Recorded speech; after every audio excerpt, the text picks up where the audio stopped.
How are you doing? This Martin from Gardens for Life. Over the last week or so we've been busy actually preserving a lot of the harvest that we've been taking in from our gardens, and especially making some wine and canning some chicken as well, both raw and cooked. And we're going to include that in this video too. We made some sloe and blueberry wine, a couple of gallons of it, so we'll show you that real quick. We bottled one of our elderflower wines that we made about 3 or 4 years ago, and we also made a new wine, a country wine with blueberries and sloe berries, so that should be an interesting combination. All these flies around the place. I guess flies are a healthy sign of an ecosystem. Our pumpkins did quite well actually, considering they'd been planted very late in the season, some towards the beginning and some towards the end of July. So I will show you those too.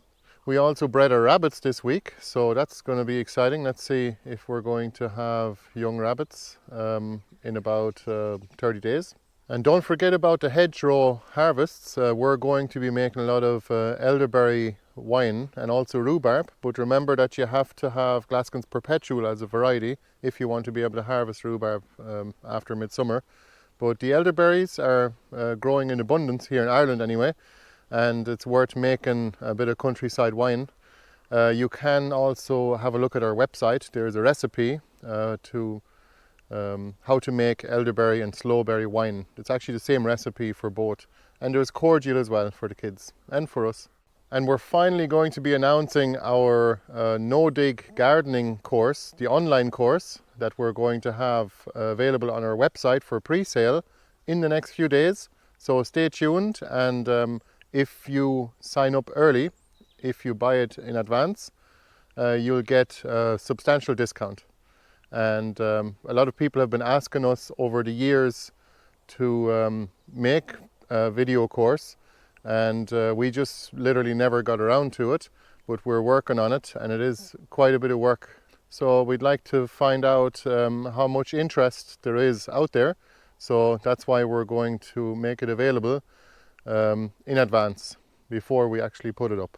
And one last quick thing, our winter sale is actually still available on our website, so all of these tuberous vegetables that you see in our videos, and all those ancient perennial vegetables as well, they are all available on our website, including berry bushes and cuttings and willows and hybrid poplar cuttings as well.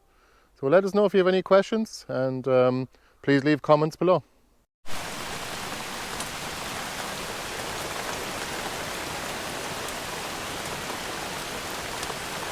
Looks like rain, Ted.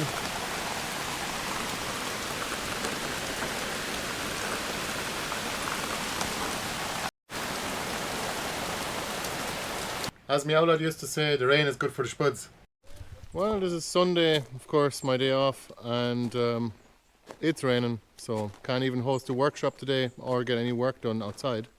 So we're mainly going to concentrate on homesteading today and tidying up the barn and bits and pieces. And the greenhouse too. We can do a few cuttings in there and water them. Our tiny planting of corn, and it is ready. We did plant it very late in the year, so we're happy enough we got something out of it. This is now mid-September,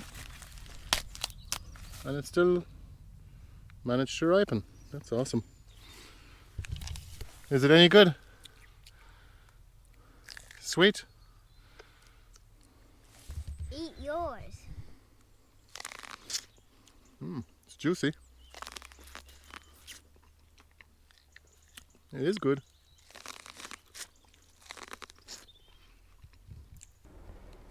Sometimes you'll find some raspberries that have gone moldy already. So rather than having those infect other raspberries that are about to go ripe, we'll pick those off. And so that they don't go to waste, we'll just throw them somewhere where we desire to grow raspberries, like beside the polytunnel. And that's all there's to it. Our cuttings are taken quite well. Most of them have taken, it seems. These are goji berries and some different varieties of buddleia. These are black lace elder and some black currants. And Japanese wineberries over there. They seem to be quite easy to propagate by cutting. Our birdland elder cuttings, as you can see, they're huge. Those are about a year old now, where they've been grown from last winter, and those could be potted on now. Now, just took some chickens out of the freezer yesterday, and those have thawed now, and we can can those now. First, we're going to roast them in the oven to remove the meat from the bone. Then we can fit more in the jar that way. We're going to can those this evening. Look at the difference between chicken from the supermarket and a homegrown chicken. Well, it's not one of ours, but we did buy it from a local organic producer.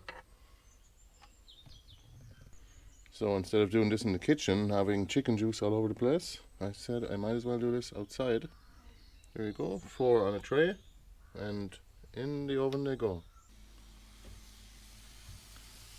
Coming along nicely. We'll make use of our Presto. Actually, for the first time. It's already catching dust, so we better get on with it. Now the chickens have cooled down, and we're just taking the meat off them, and any bones and skin goes in one pot that we're going to boil out for stock, and the rest of it, all the good meat, goes in here, and we're going to can it later.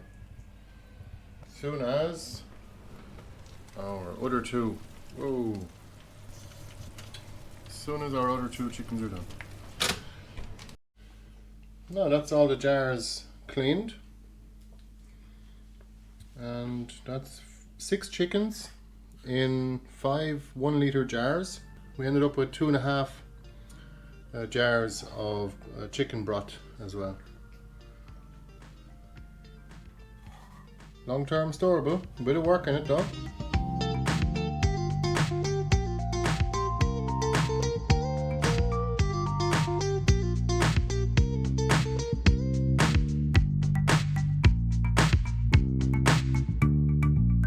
Now there's steam coming out of the top of the pressure cooker. We'll put the weight on and we'll watch the pressure build up. We'll bring it up to 12 pounds of pressure, and then we're going to turn it down. Actually, we're going to move it onto a smaller hob because this big one here is actually too powerful to keep it going. Actually, it takes so little energy to keep it going once the pressure has built up. It's very energy efficient. Alright, so we are up to 12 pounds of pressure. We're going to turn that down a little bit, and we're going to make sure that it's stable at 12, and we're going to start our timer. 75 minutes for uncooked chicken. So that's them taken out the next day, and they've cooled down now. As you can see, even though these jars are actually packed with meat, raw meat, you can see how the juices have been released, and there's actually a lot of space in the top now, which is perfect to create a vacuum. And so you don't have to actually add any chicken stock when you're, or any liquid for that matter, when you're canning raw meat, because there's enough liquid in the meat itself. It would make for a nice soup or pluff, instant pluff basically, but you can see there's definitely less meat in the jars than when you pack it in, cooked chicken. So a little bit less space efficient. You'll have to have more jars if you're doing raw chicken. I will take this opportunity to show you our compost pile, which is designated for potting up plants throughout the year, and we decided to just cover it. Might as well plant a little cover crop, which we can all benefit from. So you can see here, it's pumpkins. In this case, Sushikikuri, which is the only type of pumpkin we grow now, because they have a short ripening time, and they are also very storable and very nice to eat. You can see there is some here. When they're this colour, they're not ready, but when they're that colour, they are ripe. So we could take that in, or we can leave it there. It does no harm to the plant. As you can see, the pumpkin vines have tapped into about 1.5 meters of compost, as they're in a compost pile here. They've been planted in maybe about 15 or 20 plants here, which is total overkill. And you can see here, they have actually climbed over our archery target onto our little bit of a wilderness area and even onto our nursery. So they're kind of invading, but we don't mind that kind of plant invading because they'll be gone by the frost. By the time we get the first frost, that is. But this patch here is now no longer in existence, so we'll have to go the other way. But nevertheless, super productive crop, and I think we should get a good few pumpkins out of it, even over the next couple of months, up until the end of October when we get the first frost. You should definitely harvest your pumpkins before the frost, before the first frost, because it will reduce your storage time, because it will damage the skins of the pumpkins. And always cut the pumpkin off from the vine and not on the stalk. So all these elephant garlic have now dried up fully, and we can easily remove them, the cloves, from the stalk. You can see the stalk has completely dried up, and we end up with the cloves. And we're going to store those in the shed now, or maybe in the greenhouse, because the rodents are not interested in them and they need to be kept dry. Not necessarily frost free, but dry. I have a feeling the shed wouldn't be the right place for it, whereas potatoes would be better off in the shed rather than the greenhouse, because they might actually start growing in the greenhouse.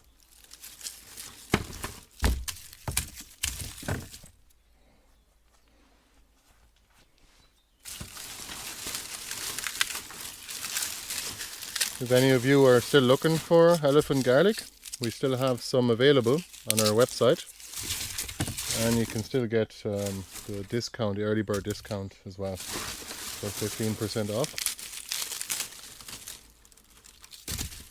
And remember, on our website, the more you buy, the cheaper they get, the more you get extra free.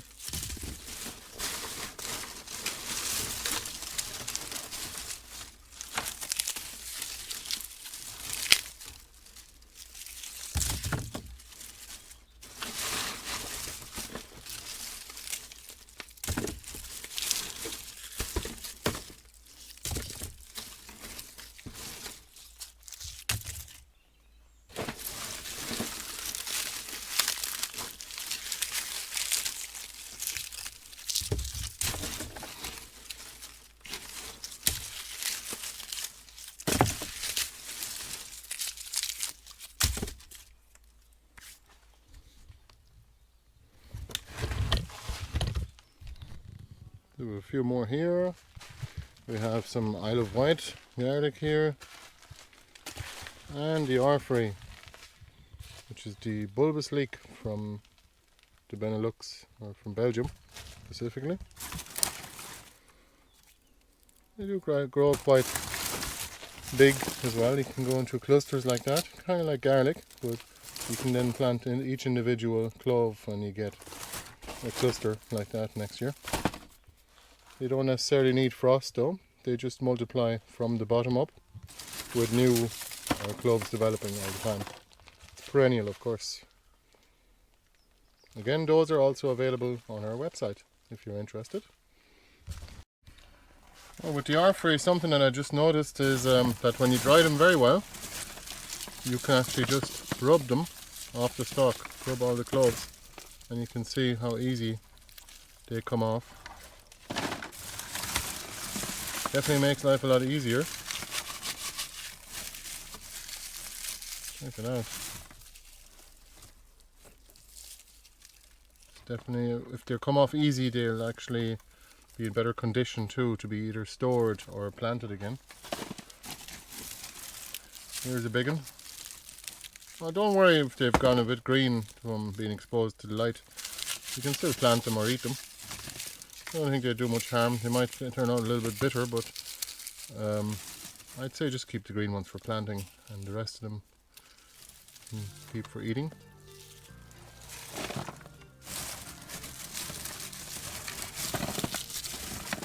So I'm going to continue here and do that with all of these, and then we'll put them in the crate.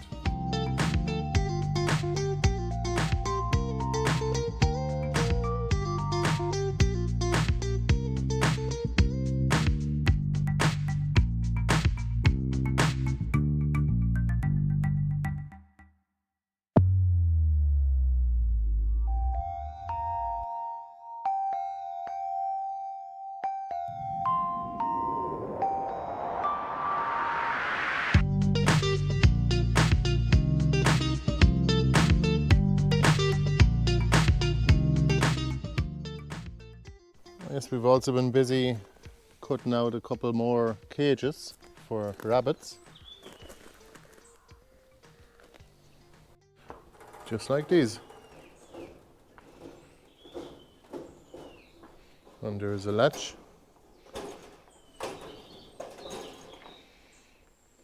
And a door.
So I'm nearly done now bottling the elderflower wine. This is a 4-year-old wine.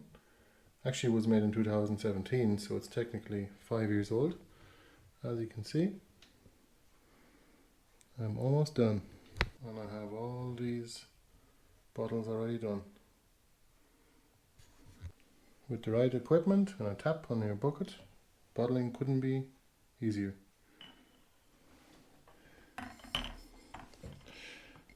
It's not McWigan, but it is elderflower country wine.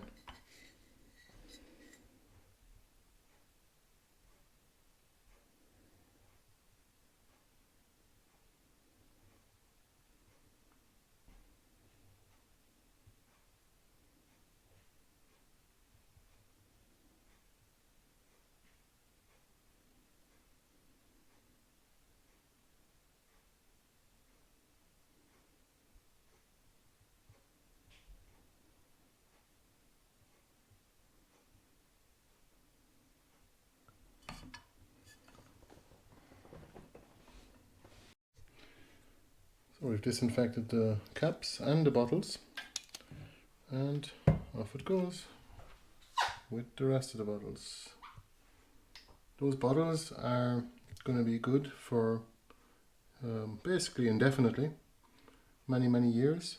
Actually, the longer you leave a flower wine, minimum 12 months, it gets even better. The only thing is we'll have to label these, because otherwise we won't remember what's in them a couple of years from now, if they last that long.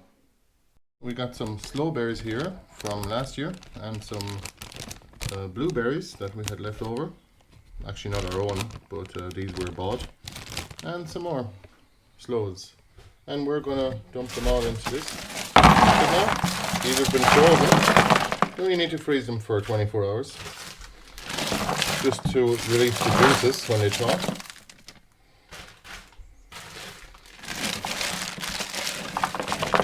And we do this in a bucket first with some water, and we add the sugar to it. Let me get some sugar. Now any old sugar will do, caster sugar or whatever you have. Doesn't really make a difference. So we're just going to pour this into our bucket. Just remember, about 1 kilo to 1.5 kilos per gallon. A gallon is 4.5 litres. And you want about 1.5 kilos of berries or fruit per gallon. And a gallon, a European gallon, makes 6 bottles of wine.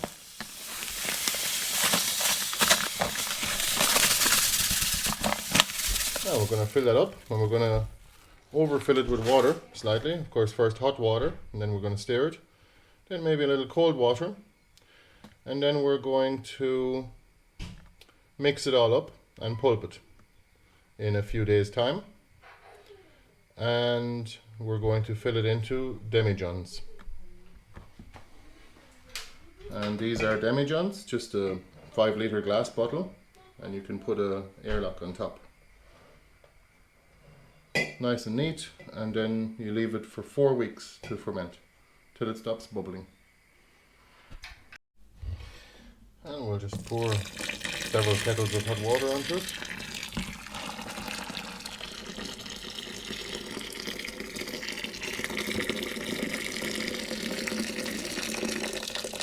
Dissolve the sugar and to defrost the fruit.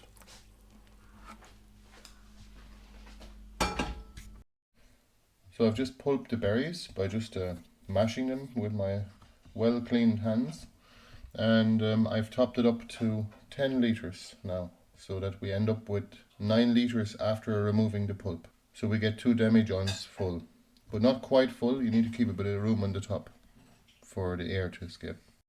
So after a few days, we'll just mix this through every day, and after a few days, up to a week, we can remove the pulp. I would probably just leave it for up to 3 days, safe enough, and we'll get most of the flavour out anyway. And then we can add the yeast, and that's all there is to it. We can also add the yeast now, at this stage, just to make sure that there is no other yeast still alive on the peels of the fruits, because those can actually start up and compete with your cultivated yeast. So I've decided to add the yeast and the yeast nutrient in advance, just to make sure it doesn't get contaminated. Okay, the pulp will come to the top. It'll be even easier to filter afterwards. And we'll put it into the demijohns. And that's it. For those of you wondering, you can use fancy yeast, which I normally do if I'm making a full bucket. But I just decided to try this one here, which is made by a reputable company. And we'll see how it goes. I don't know, it doesn't say what tolerance it has down as for how much alcohol it can go up to. I assume it's at least 14-15% anyway. And we also need to add a level teaspoon of yeast nutrient per gallon, and that helps the yeast access to sugar. Now let's see how our blueberry and sloe wine is doing. Doing very well. It's definitely fermenting, so the yeast is working very well. It's been bubbling away for about 3 days now, so we're going to filter it and put it into these demijohns for the primary fermentation. That's the wine racked into another bucket with a tap. As you can see here, there's only about 8 litres left out of 10. That's because the pulp is now gone. There it is. And we might as well actually grow a few sloe trees out of these seeds. I'm just going to throw those into a crate with some potting soil over the winter, and they will stratify out there, and they'll start growing in the springtime.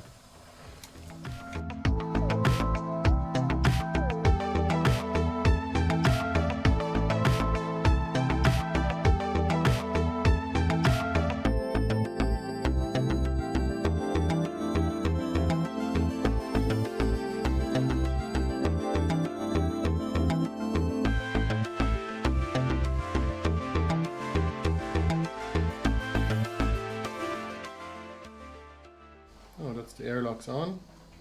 It's already bubbling away.